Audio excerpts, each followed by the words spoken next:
ეხლა, როდესაც რეჟიმი გადმოვიდა ახალ შეტევაზე და დაიჭირა პრაქტიკულად ყველა პოლიტიკოსი, მე მინდა გამოვაცხადო ახალი ფორმა ჩემი ბრძოლის.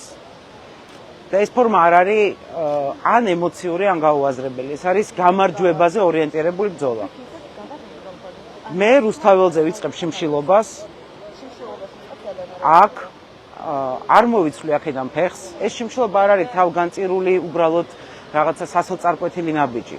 ეს არის ძალიან მტკიცე გადაწყვეტილება, რომ თუ თქვენ ვერ ხედავთ სიცოცხლის ფასს, თუ თქვენ ვერ ხედავთ თავისუფლების ფასს, თუ თქვენთვის გიორგი ახობაძის დედის სიკვდილი, ონისე ცხადაძის მამის გარდაცვალება არაფერს არ ნიშნავს.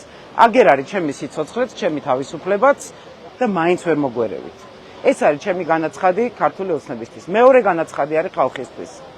რევოლუცია და გარეთ ქუჩაში ამათი დამხობარი ერთადერთი გზა. ამიტომ მე ვერავის ვერ ვასწავლი ჭკუას, როდის გამოვიდეს ქუჩაში.